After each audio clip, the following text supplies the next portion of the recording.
ஒரு சிறிய சிவப்பு ஆப்பிள் இருந்தது. அது பளபளப்பாக ஜொலித்தது. ஆனால் ரொம்ப பிடிவாதமான ஆப்பிள். நான் கீழே விழமாட்டேன் என்று தினமும் சொல்லும். பக்கத்தில் ஒரு காற்று மெதுவாக வீசியது. சின்ன ஆப்பிளே, இனியாவது நீ கீழே விழ வேண்டும்.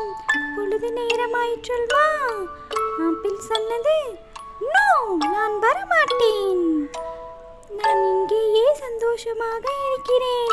கீழே விழுந்தால் யாராவது என்னை சாப்பிட்டுருவாங்க.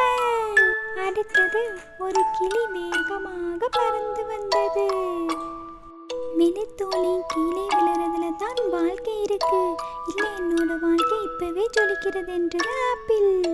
அடுத்த நாள் சூரியன் சிறிது கோபமாக வந்து, சின்ன ஆப்பிளே, நீ விழலன்னா இன்னொரு பழமாக மாறிவிடுவாய்.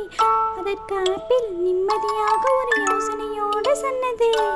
நான் விழறேன், ஆனால் யாராவது என்னை ரசிக்க வேண்டும். யாராவது என் தோழனாக இருக்க வேண்டும். அடுத்த நாள் மாலை ஒரு சிறிய பெண் பிங்க் நிற உடையுடன் பசிக்கிறது என சொல்லி வந்தாள். அவளது முகம் பிரகாசமாக அமைதியாய் இருந்தது. அவள் மரத்தின் மேலே பார்த்தாள். சின்ன ஆப்பிள் அவளை பார்த்ததும் அதன் உள்ளம் முருகியது. இந்த பொண்ணு என் தோழி ஆகலாமே என்று சொல்லிவிட்டு அதுவே தன்னால மரத்திலிருந்து மெதுவாக துள்ளி விழுந்தது.